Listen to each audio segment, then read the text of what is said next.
नमस्कार, public interest में आपका स्वागत है। मैं हूं जगविंदर पटियाल। संसद कांड की साजिश का mastermind Lalit Jha police custody में आ गया है। 2 और साथी पकड़े जा चुके हैं। पुलिस को एक डायरी भी मिली है, लाल डायरी कह रहे हैं उसे। इसमें कितने नाम हैं? ललित ने सबके फोन क्यों तोड़े? वो जो घटना में इस्तेमाल हो रहे थे वो फोन क्यों तोड़े? क्या वो किसी और के कांटेक्ट में था? फैक्ट फाइंडिंग में साजिश के सारे किरदार जोड़ने हैं आज।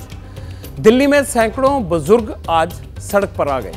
ये सारे डीटीसी के रिटायर्ड कर्मचारी हैं। 5 महीने से पेंशन नहीं मिली इनको। कोई दिल का मरीज है, किसी की पत्नी बीमार है, किसी पर लाखों का कर्ज है। सरकार के दरवाजे पर जाते हैं पर सुनता कोई नहीं। आज पब्लिक इंटरेस्ट में पूरा देश इनकी सुनेगा। क्या बीजेपी के नए सीएम योगी मॉडल को कॉपी कर रहे हैं?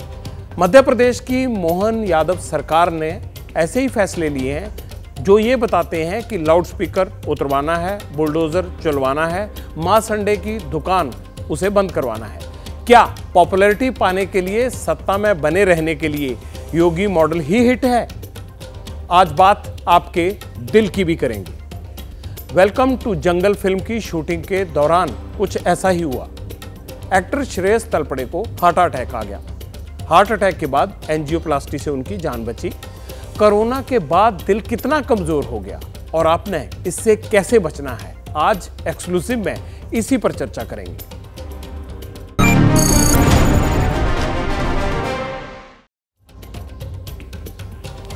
पब्लिक इंटरेस्ट में आज उन किरदारों का खुलासा करना है आपके सामने जो पर्दे के पीछे रहकर 13 दिसंबर वाले संसद कांड के आरोपियों को डायरेक्शन दे रहे थे। कल तक 5 किरदार थे, अब 7 हो गए हैं, 2 बढ़ गए। एक डायरी मिली है जिसमें 30 से ज्यादा नाम है। ये लोग कौन हैं? पुलिस जांच भी कर रही है। ललित झा सरेंडर कर चुका है, जिसका हम कल बताया था कि फरार है, वही ललित झा। 7 दिन की रिमांड मिल गई है उसकी। पुलिस का कहना है इसका मकसद सांसदों को डराना और देश में अशांति पैदा करना था। प्लानिंग पता ना चले इसके लिए फोन तोड़ दिए गए ताकि कोई सुराग ही ना रहे प्लानिंग का। ललित के 2 साथी महेश और कैलाश भी पकड़े गए हैं। पुलिस ने भी ये पता लगाने की कोशिश की है कि कहीं कोई दुश्मन मुल्क इनको इस्तेमाल तो नहीं कर रहा था, ये टूल किट की तरह सहारा तो नहीं बने हुए थे किसी का।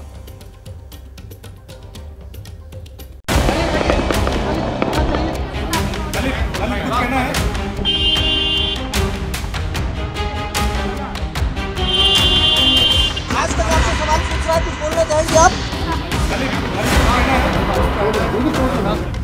संसद की सुरक्षा में चूक एक गहरी साजिश है। पब्लिक इंटरेस्ट में हमने आपको संसद कांड की प्लानिंग भी दिखाई। अब छठे आरोपी ललित झा ने खुद सामने आकर इस बात पर मोहर लगा दी है। ललित ने कहा कि संसद में घुसपैठ को अंजाम देने के लिए न सिर्फ तगड़ी प्लानिंग की गई, बल्कि इसमें ललित, मनोरंजन, नीलम, अमोल, सागर और विक्की के अलावा कुछ और किरदार भी शामिल थे। ललित झा ही संसद में घुसपैठ का सूत्रधार बताया जा रहा है। 13 दिसंबर को ललित संसद के बाहर से फरार हो गया था। अब सरेंडर करने के बाद ललित ने एक और बड़ा खुलासा किया। वो ये है कि 13 दिसंबर के लिए एक नहीं बल्कि 2 प्लान बनाए गए थे, प्लान ए और प्लान बी। करीब 9 महीने से तैयारियां चल रही थी कि किस तरीके से इस स्मोक कैंडल को पार्लियामेंट तक लेकर जाना है, किस तरीके से सिक्योरिटी चेकिंग से बचना है। लेकिन अगर ये साजिश फेल हो जाती तो पूछताछ में कथित मास्टरमाइंड ललित झा ने बताया कि इसके लिए प्लान बी पहले से तैयार था।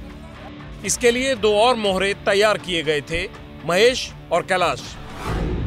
अगर 13 दिसंबर को नीलम और अमोल संसद के बाहर नहीं जा पाते तो उनकी जगह महेश और कैलाश संसद के करीब जाते और मीडिया के सामने कैमरों के आगे रंगीन पटाखे जलाकर नारेबाजी करते। लेकिन महेश और कैलाश दिल्ली नहीं पहुंचे, जिसके बाद आरोपियों ने पहले प्लान के तहत ही काम किया। एक बड़ा खुलासा आरोपी सागर शर्मा को लेकर भी हुआ है। लखनऊ में सागर के घर से एक लाल डायरी मिली है जिसमें लिखा है, घर से विदा लेने का समय पास है, कुछ कर गुजरने की आग धधक रही है। काश मैं माता पिता को भी समझा पाता। मेरे लिए संघर्ष की राह चुनना आसान है, ताकतवर वही जिसमें सुख त्यागने की क्षमता हो। डायरी अब जांच एजेंसियों के कब्जे में है। डायरी के साथ सागर के सोशल मीडिया अकाउंट भी खंगाले जा रहे हैं ताकि सागर से जुड़े तार तलाशे जा सके। दूसरी तरफ संसद कांड पर सियासत और गर्मा गई है। जो 2 लोग संसद भवन में घुसे थे वो मुसलमान नहीं थे। अगर भूल से भी वो अगर मुसलमान होते तो आज देखते इन लोगों का पूरे देश में पूरी दुनिया में क्या तूफान ये लोग मचाते। संसद में सुरक्षा पर राजनीति से कोई बाज नहीं आ रहा।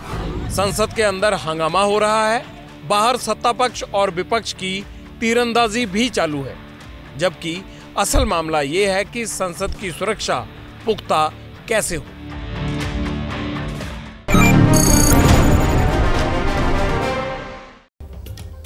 ये मामला बेहद गंभीर है और साजिश की जड़ें बहुत गहराई तक फैली हुई हैं। आरोपियों के फोन बड़ा सबूत थे, शायद इसीलिए उन्हें नष्ट कर दिया गया। इसलिए अब एजेंसियां मामले से जुड़े हर पहलू की तह तक जाने में लगी हैं। जैसे तैसे सच्चाई सामने आएगी और उस सच्चाई को हम आपके सामने लाते रहेंगे।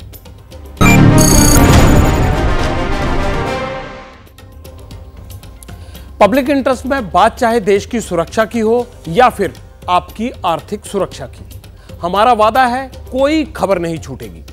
आपकी परेशानियों को दिखाना, सरकार के कानों तक पहुंचाना, यही हमारा मकसद है, मिशन है, ये मान लीजिए आप। जिस वक्त संसद की सुरक्षा पर हंगामा चल रहा था, बयानबाजी हो रही थी, उसी दौरान सैकड़ों बुजुर्ग दिल्ली में सिविल लाइंस इलाके में इकट्ठा हुए थे। क्यों इकट्ठा हुए थे? क्योंकि यहीं पर सीएम केजरीवाल और एलजी वीके सक्सेना का घर है। सवाल है, जिस उम्र में बुजुर्ग को घर बैठना चाहिए, नाती पोतों के साथ वक्त गुजारना चाहिए, उस वक्त ये सड़कों पर क्या कर रहे हैं? इन्हें परेशानी क्या है? हमारी रिपोर्टर अजातिका सिंह यही पता करने के लिए पहुंची। जो बातें उन्होंने सुनी, जो तस्वीरें उन्होंने देखी, वो आज पूरा देश को देखना चाहिए, क्योंकि उसे देखना बनता है।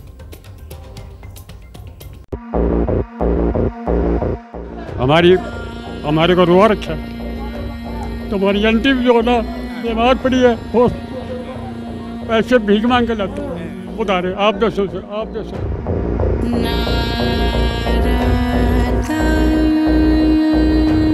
इस एज में जब पेंशन नहीं है, कुछ नहीं है, बाप ही बताओ इस एज में बीमार हो क्या समस्या करेगा जरा। हाथ में लाठी, बदन पर लोई और आंखों में बेबसी।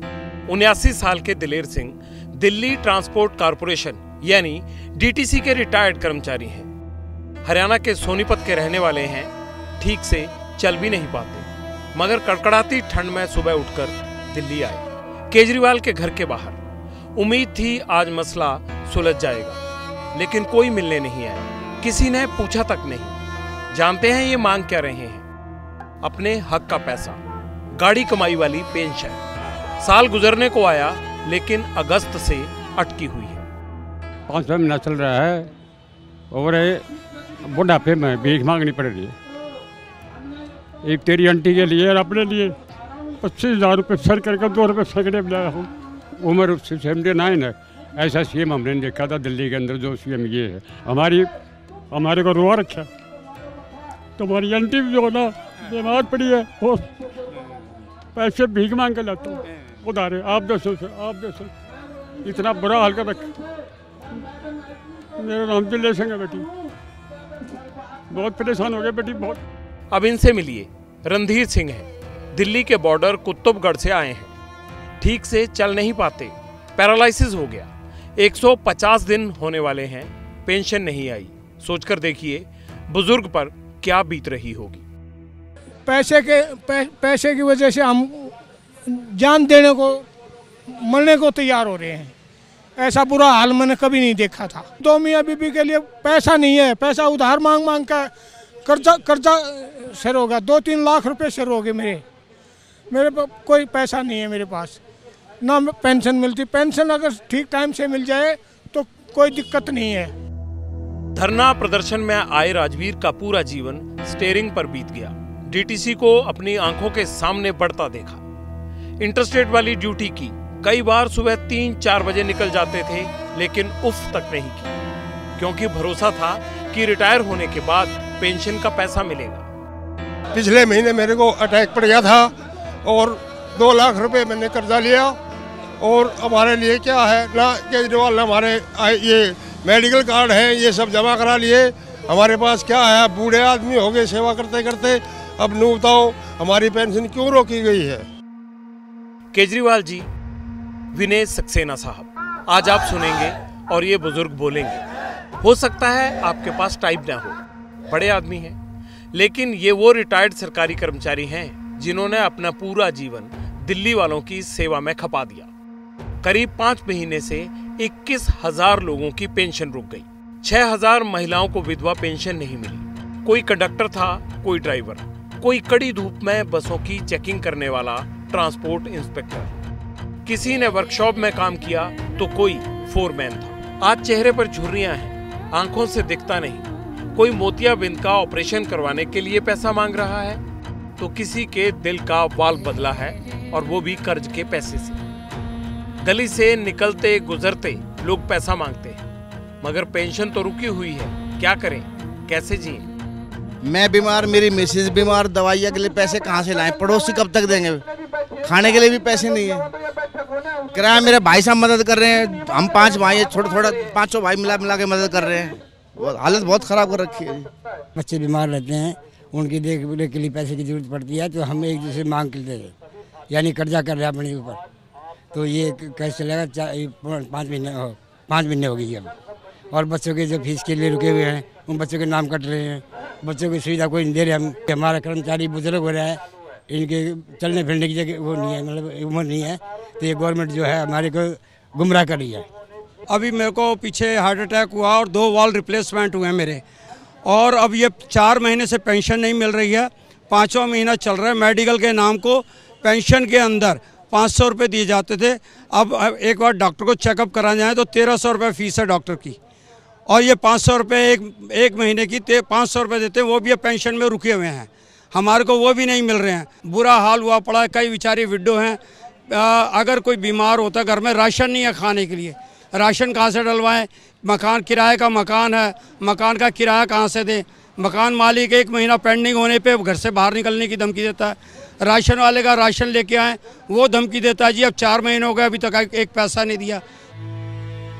आप में से कई सोच रहे होंगे कि कितने साल हो गए, सर्विस थी तो फिर घर क्यों नहीं लिया, किराए पर क्यों रहते हैं, क्या मकान तक नहीं बना सके? तो सुनिए, ये उस दौर के कर्मचारी हैं जब लोन लेना किसी पहाड़ को लांघने के बराबर था।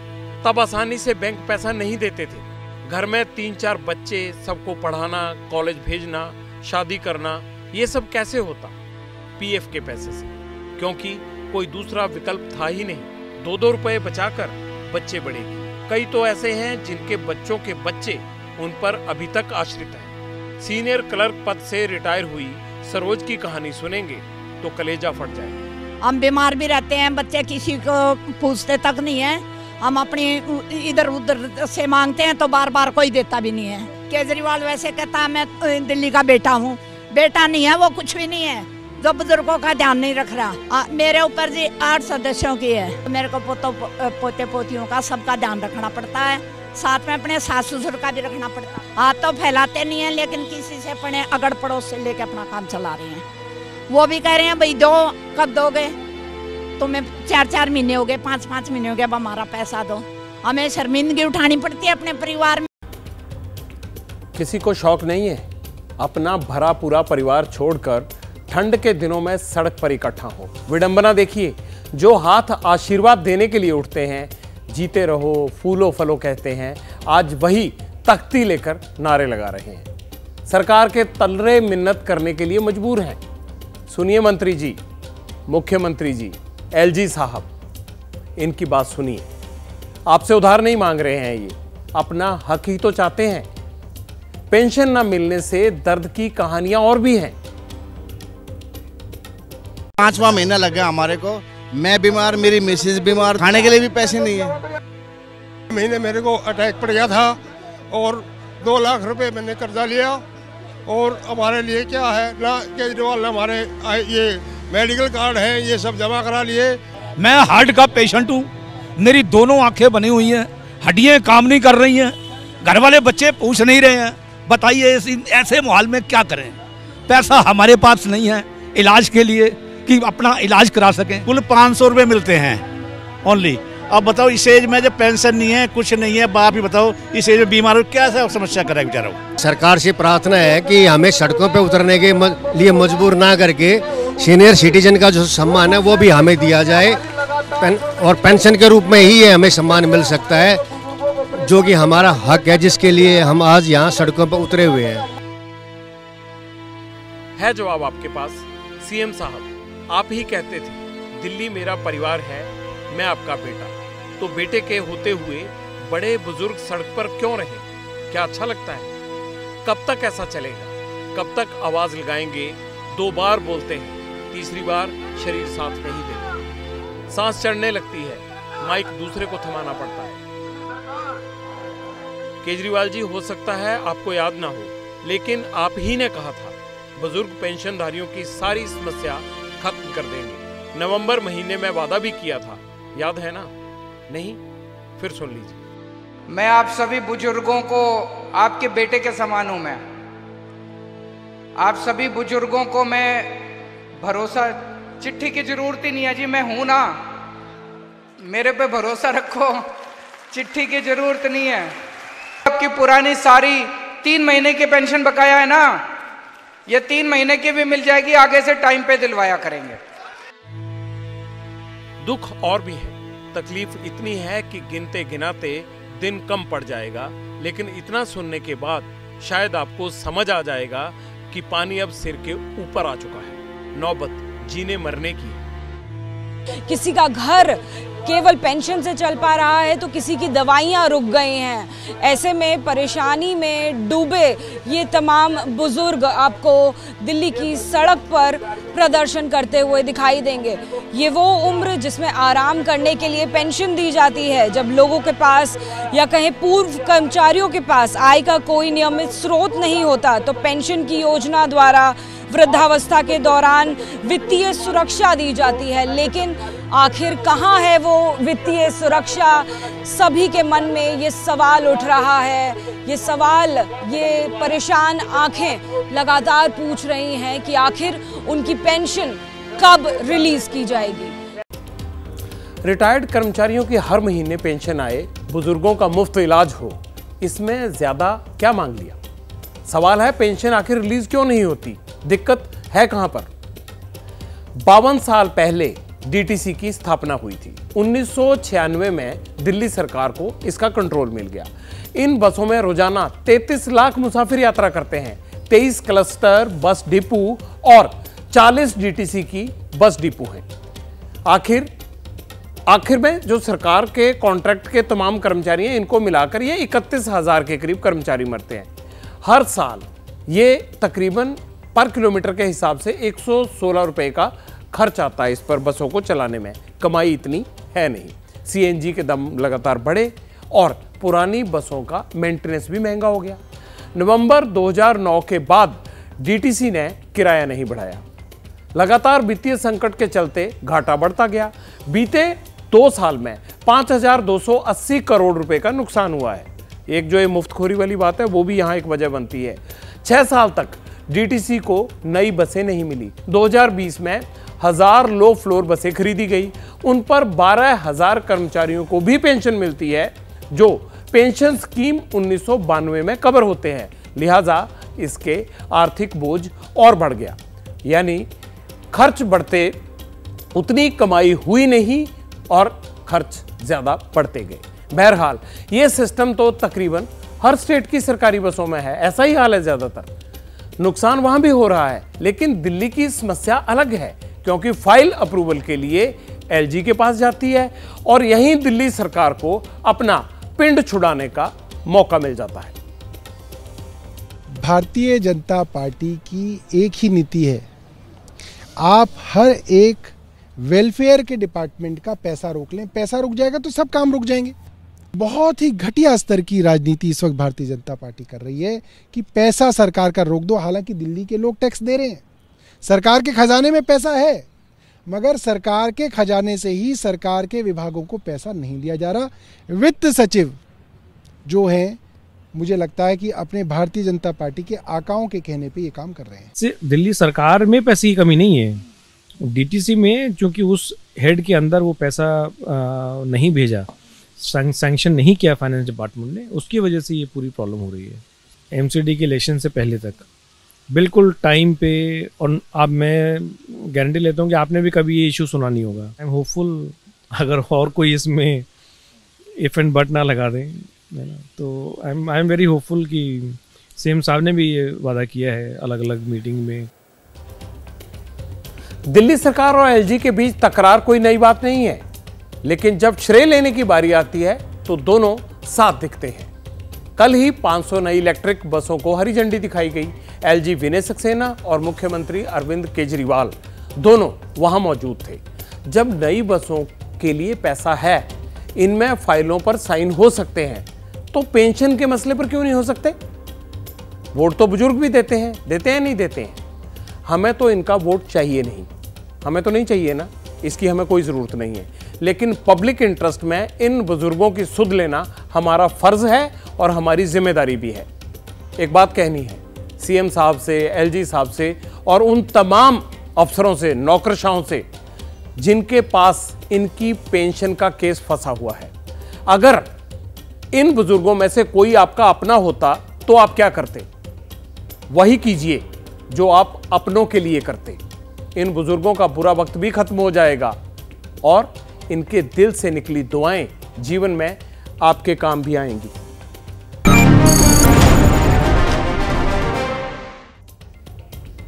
मोहन चले योगी की राह, ये तमाम चीजें आपको इसलिए समझा रहे हैं आज क्योंकि दिल्ली से भोपाल चलते चलते वहां गजब का पब्लिक इंटरेस्ट पैदा हो गया है। मध्य प्रदेश के मुख्यमंत्री दिल्ली से जाकर जब वहां पर शपथ लेते हैं तो मुख्यमंत्री पद की शपथ लेने के बाद मोहन यादव एक्शन में आ जाते हैं। मोहन यादव का पहला आदेश मिलते ही प्रशासन अपराधियों पर टूट पड़ा। नए सीएम के नए नए आदेश खासी हलचल पैदा कर रहे हैं। खास बात पता क्या है? सीएम मध्य प्रदेश के हैं लेकिन ऑर्डर यूपी वाले। क्या बीजेपी शासित प्रदेशों में योगी का स्टाइल और फॉर्मूला फॉलो होने लगा है? क्या वही फार्मूला बचा है वहां पर?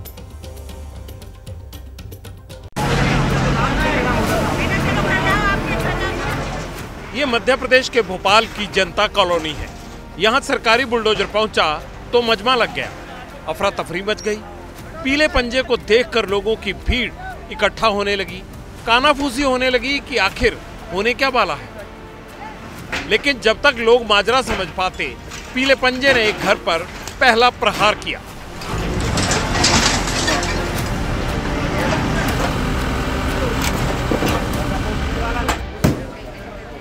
बुलडोजर के साथ साथ घर पर दनादन हथौड़े भी चलने लगे। देखते ही देखते घर मलबे में तब्दील हो गया। यह घर हबीबगंज पुलिस की गुंडा लिस्ट में शामिल अपराधी फारूक राइन उर्फ मिनी का था। पुरानी रंजिश के चलते फारूक ने बीजेपी कार्यकर्ता देवेंद्र ठाकुर पर चुनावी नतीजों वाले दिन तलवार से हमला किया था। हमले में देवेंद्र ठाकुर की हथेली कट गई। प्रशासन ने फारूक पर एनएसए के तहत एक्शन लिया। फारूक समेत असलम, शाहरुख, बिलाल और समीर को अरेस्ट किया गया। अब फारूक राइन के घर को भी तोड़ दिया गया। मैं डॉक्टर मोहन यादव ईश्वर की शपथ लेता हूं कि तस्वीरें 13 दिसंबर की हैं। मोहन यादव ने पहली बार मध्य प्रदेश के मुख्यमंत्री की शपथ ली। अभी 2 दिन ही गुजरे हैं, लेकिन लगता है नए मुख्यमंत्री ने गुंडे, बदमाशों और अपराधियों के अंदर पीले पंजे का खौफ पैदा कर दिया है। जो बार बार अपराध करता और छूट जाते हैं, इनके लिए होम डिपार्टमेंट से कहा है तो 437, 38, 39 के अंतर्गत सीआरपीसी में इन पे दंडात्मक कार्रवाई करते हुए उनकी अगर जमानत भी होगी तो जमानत निरस्त कराएं, ताकि क्राइम पे कंट्रोल करने की दिशा में लॉ एंड ऑर्डर की दृष्टि से बड़ा महत्व का निर्णय है। अब चलिए भोपाल के बाजार में चलते हैं। सुबह सुबह मीट की दुकानें खुली ही थी कि प्रशासन लावो लश्कर के साथ पहुंच गया। गाड़ी में लाउडस्पीकर लगाकर भोपाल के मीट कारोबारियों को हिदायत दी गई।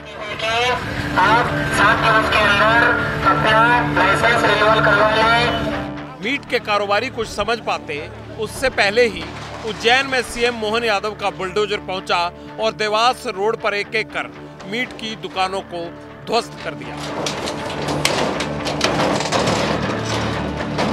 फैसला इनका ठीक तो है क्या? ये पर्दे अर्दे लगा दिए हमने, कांच की दुकानें लगा दी ना, वो कर दिए, वो फैसला सही है। कम से कम यहाँ के इस इलाके की दुकानें 20 से 25 दुकानें हटाई गई है और अधिकतर दुकानें अवैध थी उनको हटाई गई है और जो प्राइवेट थी उनको नहीं हटाई गई है और सबको हिदायत दी है कि जो आपके लाइसेंस है वही आप अंदरूनी रह के आपका बिजनेस करें। जो दुकानें अवैध थी वो तो टूटी ही, लेकिन जिनकी दुकानें वैध हैं वो लोग भी अपनी दुकानों को बचाने के लिए काम धंधे में व्यस्त होने की एक्टिंग करने लगे।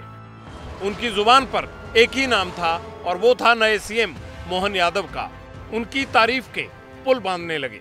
कई सालों से उज्जैन नगरी में मांग हो रही थी कि मांस की दुकानें यहाँ पर खुले में बिक रही थी। लगातार हम बार बार प्रयास करते थे कि खुले में, क्योंकि धार्मिक पर्यटन क्षेत्र है और यहाँ पर लोग आते हैं तो अच्छा मैसेज नहीं जाता। हमने भी कई बार मांग की थी और बहुत ही साहसिक निर्णय माननीय मोहन यादव जी ने, हमारे सीएम साहब ने लिया है।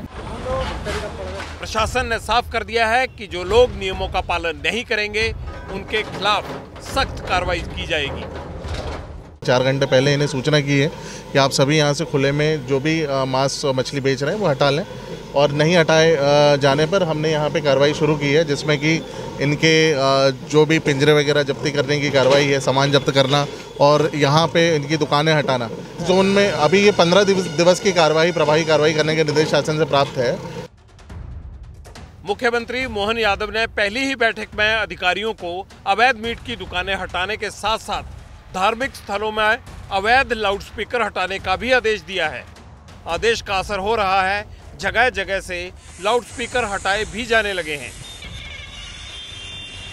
सुप्रीम कोर्ट ने गाइडलाइन दी है ध्वनि विस्तारक यंत्रों को लेकर के, तो ध्वनि विस्तारक यंत्रों को तो अपनी तय समय सीमा के अंदर और जो उनकी मर्यादा उसमें उनको अपनी उपयोग करना चाहिए।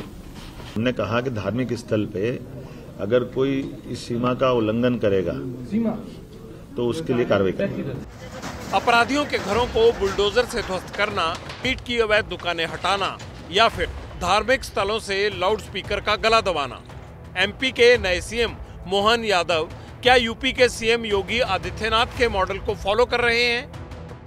क्या बीजेपी शासित राज्यों का हर सीएम योगी आदित्यनाथ की राह पर चलना चाहता है? यूपी के सीएम योगी आदित्यनाथ ने बुलडोजर प्रथा की शुरुआत की थी। उत्तर प्रदेश में बुलडोजर से गुंडे, बदमाश, अपराधियों के न सिर्फ घर तोड़े गए बल्कि हिम्मत और हौसले भी। सीएम योगी के बुलडोजर मॉडल को सिर्फ मध्य प्रदेश में ही नहीं, गुजरात और दिल्ली में भी अपनाया गया। असम में भी अवैध मदरसों पर सीएम हिमंता ने बुलडोजर चलवाया। 2017 से 2023 तक योगी सरकार ने 3,650 करोड़ रुपए की संपत्ति को कब्जा मुक्त कराया। फरवरी मार्च 2023 अतीक के ठिकानों पर, पुश्तैनी मकान पर, सब पर बुलडोजर चलवा दिया। बीएसपी नेता फहाद के अपार्टमेंट पर बुलडोजर चला। अप्रैल 2022 में मनीष गुप्ता हत्याकांड केस में आरोपी इंस्पेक्टर जगत नारायण के घर पर बुलडोजर चला।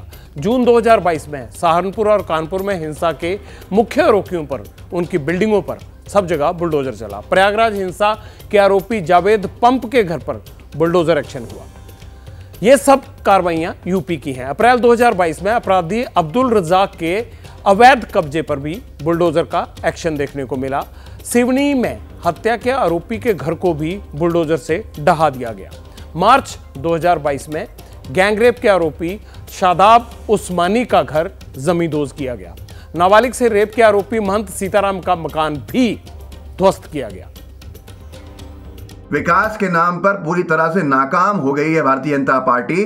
10 साल से बीजेपी की सरकार केंद्र में है, कई राज्यों में कई दशक से बीजेपी की सरकार है, तो किस पे आरोप लगाएंगे? इसलिए धार्मिक मुद्दों पे धार देने का काम भाजपा कर रही है। हम बीजेपी को मूल मुद्दों पर ला रहे हैं बार बार, क्योंकि जनता भी यही चाहती है। और बीजेपी की राजनीति जो धार्मिक मुद्दों का उपयोग कहें या दुरुपयोग कहें वो साफ तौर के ऊपर जनता के सामने है। जनता समझ चुकी है और जनता जवाब देगी। हमको तो कांग्रेस की बुद्धि पर तरस आता है जो सबको तुष्टीकरण से जोड़ रही है। साउंड की रिकॉर्डिंग को तुष्टीकरण से जोड़ दिया, मीट मांस मछली को तुष्टीकरण से जोड़ दिया। तो हम कांग्रेस को सलाह देना चाहते हैं कि हर विषय में राजनीति नहीं, ये जनहित का विषय है। हर विषय में तुष्टीकरण नहीं, क्योंकि ये सार्वजनिक विषय सारे धर्मों की बात है। और हम व्यवस्था को प्रोत्साहन देंगे, अव्यवस्था पर प्रतिबंध लगाएंगे, सुनिश्चित है।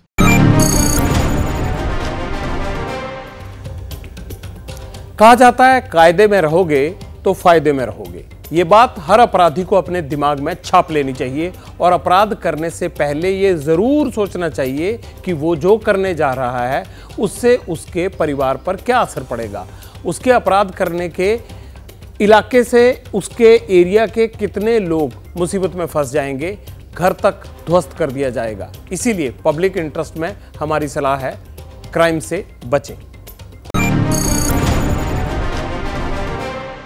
खबर पंजाब की। सीएम के दौरे के लिए स्कूल बंद हो जाएं तो आपको लगेगा ना कि कैसी सरकार है, सीएम के लिए बच्चों की पढ़ाई से खेल रही है। पंजाब में ऐसा ही कुछ आदेश हुआ था। 6 स्कूलों को बंद करने का फरमान शिक्षा विभाग के अफसरों ने इसलिए जारी किया क्योंकि उनके इलाके में सीएम भगवंत मान की रैली थी और सुरक्षा कर्मियों को ठहराने के लिए जगह का टोटा था। स्कूल में सुरक्षा कर्मियों का डेरा लगना था, लेकिन ये ऑर्डर रैली से पहले पब्लिक इंटरेस्ट में हमारे हाथ लग गया और फिर डीसी ने कैसे सारी कहानी पलटी, ये आप हमारी रिपोर्ट में देखेंगे।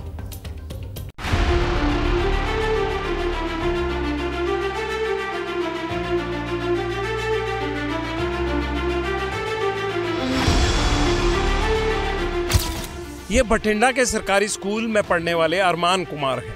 गुरुवार को स्कूल से ये बोलकर घर भेजा गया कि शनिवार को स्कूल बंद रहेगा, लेकिन अरमान का भीषण सर्दी में एक दिन छुट्टी लेने का अरमान पूरा नहीं हुआ क्योंकि आज अरमान के स्कूल से नया फरमान आ गया। पहले तो ही स्कूल की छुट्टी कर दी थी तो फिर जी मैडम बोले भी कल को स्कूल लगेगा, फिर जी छुट्टी कैंसिल कर दी थी। तो फिर उसके बाद मैडम ने कहा अभी पीटीएम है, कल स्कूल लगेगा जरूर। अरमान जैसे तमाम छात्र छात्राओं के साथ ऐसा हुआ क्यों, अब ये भी जान लीजिए। बठिंडा में कल पंजाब के सीएम भगवंत मान की रैली होनी है। दिल्ली से पार्टी आलाकमान भी आएंगे, यानी बठिंडा में बम्पर सियासी जलसे की तैयारी है। मतलब जिले में पूरी पंजाब सरकार होगी, सुरक्षा के तगड़े बंदोबस्त भी होंगे। लेकिन इतने लोग आएंगे तो ठहरेंगे कहां? इसीलिए 14 दिसंबर को ये परवाना जारी करके बठिंडा के मौड़ मंडी इलाके के 6 सरकारी स्कूलों में छुट्टी कर दी गई। इस आदेश में लिखा था 6 स्कूलों में सुरक्षा कर्मियों के ठहरने का इंतजाम होगा, इसलिए मौड़ मंडी के 6 सरकारी स्कूलों में छुट्टी रहेगी। छुट्टी 15 दिसंबर शाम से 17 दिसंबर शाम तक रहेगी और 17 दिसंबर तक सभी प्रिंसिपल स्कूल में ही रहेंगे। प्रिंसिपल ही बिजली पानी और सफाई का इंतजाम देखेंगे। मतलब सीएम साहब की सुरक्षा में भारी तामझाम। Already made the comprehensive arrangement traffic and security as well. अगर कोई पब्लिक को ऑपरेट करने वाला कुछ आएगा तो हम जरूर बताएंगे। बठिंडा की कल की रैली में सरकार ने पूरी मशीनरी झोंक दी है। लगा दीजिए मान साहब, रोक भी कौन सकता है। लेकिन रैली और जलसों में सरकारी स्कूलों को तो ना झोंकते, इसीलिए फजीयत होना तय था, जिसके बाद नया आदेश जारी कर दिया गया। बठिंडा डीसी ने जिला शिक्षा अधिकारियों के फरमान को रद्द कर दिया और अपने आदेश में लिख दिया, आपकी तरफ से चिट्ठी जारी की गई जिसमें मौड़ मंडी के 6 स्कूलों में छुट्टी का ऐलान किया था और सीएम सिक्योरिटी को वहां रोकने की बात कही थी, जबकि डिप्टी कमिश्नर के दफ्तर की तरफ से आपको ऐसी कोई हिदायत नहीं थी और ना ही आपने डीसी से इस बारे में कोई मशवरा किया।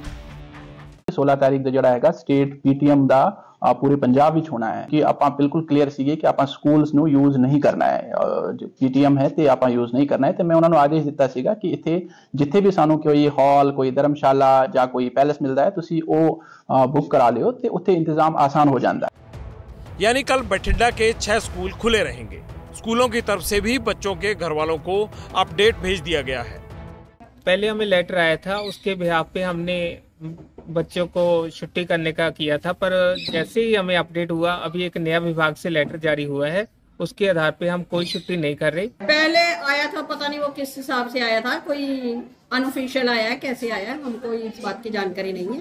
हमको इतना पता है हमारे डिपार्टमेंट से यही हुआ है कि कल मेगा पीटीएम करनी है। स्कूल बंद करने का आदेश हवा में तो आया नहीं होगा, सीएम की रैली की तैयारी का संदेश ऊपर से ही गया होगा, फिर भी ठीकरा अफसरों पर फोड़ा जा रहा है। कुछ ब्लैक शीप रहते हैं हर डिपार्टमेंट, यहाँ भी कुछ शरारती लोग हैं जो हर बार जिनका मकसद है विरोधियों के कहने पे सरकार को एम्बेरस करवाना। पंजाब सरकार की तो ऐसी कोई मंशा नहीं थी, ना कोई ऐसी हिदायत थी।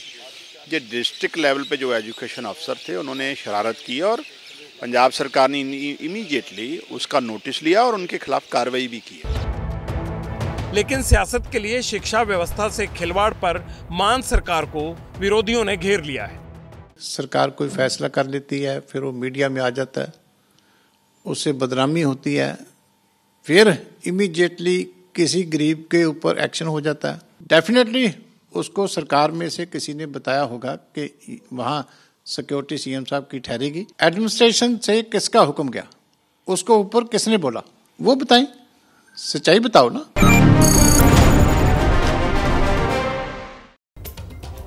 नेता ये क्यों भूल जाते हैं कि चुनाव आयोग चुनाव के दौरान भी स्कूलों की पढ़ाई पर असर नहीं पड़ने देता और ना ही स्कूलों को पॉलिटिकल एक्टिविटीज के लिए इस्तेमाल करने की इजाजत देता है। तो फिर चुनाव जीतने के बाद ये नेता पावर के नशे में चूर होकर ये सब करते हैं या अफसर पावर से डरकर?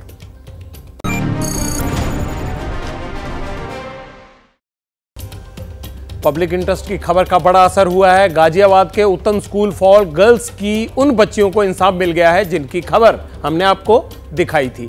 अब स्कूल ने भेदभाव खत्म कर सभी बच्चों को वापस उसी सेक्शन में भेज दिया है जहां से उनको हटाया गया था। गाजियाबाद के एडीएम गंभीर सिंह ने इस मसले में पूरी गंभीरता दिखाई, इसलिए हम उनके भी शुक्रगुजार हैं। चलिए अब वक्त हो गया है आपके कमेंट्स का, जल्दी से देख लेते हैं आज आपने क्या लिखा है। लोक कुमार लिखते हैं, सराहनीय कार्य, उम्मीद है ऐसा कार्य कॉलेज एवं विश्वविद्यालय के लिए भी होगा, तभी बिहार के शिक्षा का स्तर बेहतर होगा। ये पाठक साहब की तारीफ में इन्होंने कसीदे पढ़े हैं। चलिए अब मेरे जाने का वक्त हो गया है।